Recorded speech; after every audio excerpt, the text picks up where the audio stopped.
नाम भुनाने की कोशिश करते हैं, सिर्फ बीएसपी कमजोर करने की कोशिश करती है, ये मायावती की तरफ से कहा गया।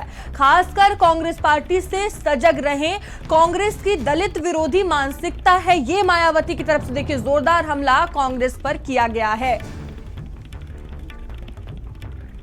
तो सोशल मीडिया प्लेटफॉर्म एक्स पर उन्होंने पोस्ट किया और जमकर हमला बोला है। और जोरदार हमला देखिए मायावती की तरफ से कांग्रेस पर किया गया है, जमकर बरसी है मायावती। उन्होंने कहा कि कांग्रेस ने बाबा साहेब का सम्मान नहीं किया, भारत रत्न सम्मान कांग्रेस ने नहीं दिया था, निधन पर राष्ट्रीय शोक भी घोषित नहीं किया गया था, ये सिर्फ नाम भुनाने की कोशिश करते हैं, सिर्फ बीएसपी को कमजोर करने की कोशिश की जा रही है, खासकर कांग्रेस पार्टी से सजग रहें, ये मायावती ने कहा है। और आपको राहुल गांधी का वो हम बयान सुनाते हैं जिसपे मायावती ने पलटवार किया है।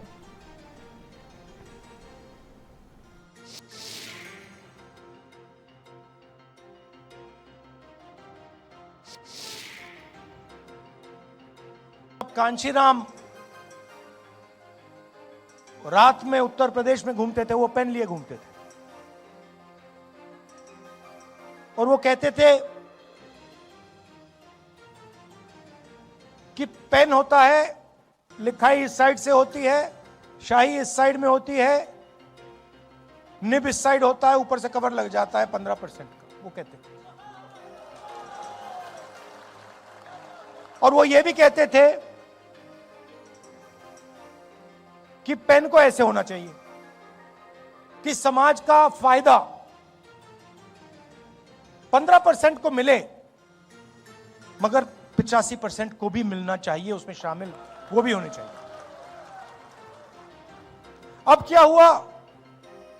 अब बीजेपी ने नया सिस्टम उठाया है, बीजेपी ने पेन और इसको अलग कर दिया, इसको पता नहीं कहां फेंक दिया और उसके लिए इसको लिए फिर रहे हैं। जो पहले रास्ता था जिस पे हम चल रहे थे और तेजी से चलना था, और उसमें कांग्रेस पार्टी की भी कमियां थी, इसीलिए कांशीराम जी सफल हुए। अगर कांग्रेस पार्टी अपना काम करती तो कांशीराम जी सक्सेस नहीं हो पाती। और मैंने किसी और से एक दिन कह दिया, पता नहीं सही कहा या गलत कहा, मगर अगर जवाहरलाल नेहरू जिंदा होते तो कांशीराम जी कांग्रेस के चीफ मिनिस्टर होते।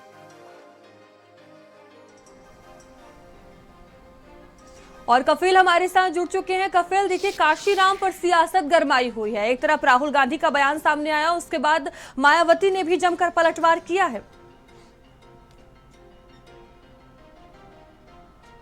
देखिए, जिस तरह से कांग्रेस पार्टी कांशीराम की जयंती से पहले लगातार कार्यक्रम का आयोजन करा रही है। कल जो कांग्रेस के वरिष्ठ नेता हैं राहुल गांधी, वो भी लखनऊ पहुंचे थे। इस दौरान उन्होंने कांशीराम जी को लेकर कई बयान दिए। उन्होंने ये कहा था कि अगर पंडित जवाहरलाल नेहरू जिंदा होते तो कांशीराम मुख्यमंत्री होते। अब उसी को देखते हुए मायावती ने पलटवार करते हुए कांग्रेस से सचेत रहने को कहा है और कांग्रेस को कहा है कि उन्होंने कभी बाबा साहब भीमराव अम्बेडकर का सम्मान नहीं किया, उनको भारत रत्न नहीं दिया। इसके अलावा जब उनकी डेथ हुई थी उस दौरान राष्ट्रीय शोक भी नहीं घोषित किया। तो इन तमाम चीज़ों का आरोप लगाते हुए मायावती ने कांग्रेस पर जमकर हमला बोला है। दरअसल कांग्रेस लगातार दलितों की राजनीति कर रही है, यही वजह है कि मायावती ने आज ये पोस्ट किया है। मायावती ने साफ कहा है कि जो तमाम दलित समाज के लोग हैं वो कांग्रेस से सचेत रहें, ये झूठे हैं, इसी तरह से ये गुमराह करते हैं।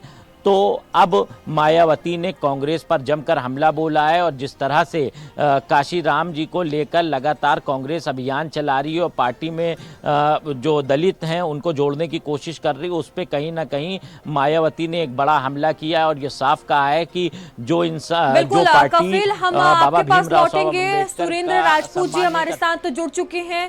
सुरेंद्र राजपूत जी, देखिए जोरदार हमला जो है वो किया गया है बीएसपी की तरफ से। मायावती ने सजग रहने को कहा है और कहा है कि सिर्फ नाम भुनाने का काम कांग्रेस करती है कांशीराम पर।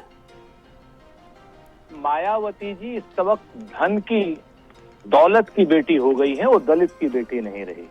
मायावती जी जो हमला कर रही है वो घबरा करके हमला कर रही है। मायावती जी का सारा काम इस वक्त संविधान विरोधियों के साथ में है। मायावती जी भारतीय जनता पार्टी से मिलकर, आरक्षण विरोधियों से मिलकर, देश के संविधान विरोधियों से मिलकर अपना आज की डेट में उत्तर प्रदेश में अस्तित्व तलाश रही है। मायावती जी ने बहुजन मिशन को बेच दिया है। मायावती जी ने काशीराम जी की सारी कमाई को भी बेच दिया है और वो राहुल गांधी जी के ऊपर आरोप लगा रही हैं या कांग्रेस के ऊपर आरोप लगा रही हैं, जिन्होंने संविधान सभा बाबा साहब भीमराव अंबेडकर को दी, कानून निर्माता बाबा साहब भीमराव अंबेडकर को बनाया, जिन्होंने बाबू जगजीवन राम जी को कांग्रेस पार्टी की तरफ से उप प्रधानमंत्री बनाया। मायावती जी बताएं ना कि किस भारतीय जनता पार्टी के नेता को इन्होंने कहीं राष्ट्रीय अध्यक्ष बनाया। एक बंगारू लक्ष्मण साहब को दलित को बनाया था, उसको भी जेल भिजवा दिया था। आज की डेट में मायावती जी जिन लोगों के साथ मिलकर के काम कर रही हैं वो सब सामंतवादी लोग हैं और मायावती जी बहुजन मिशन को बेच चुकी हैं।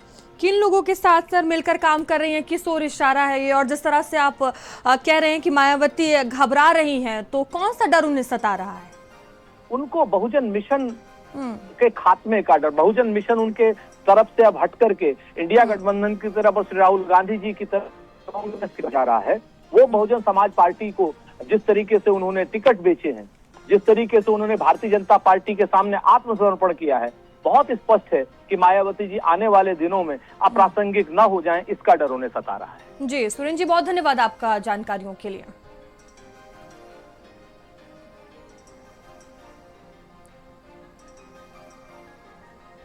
और खबर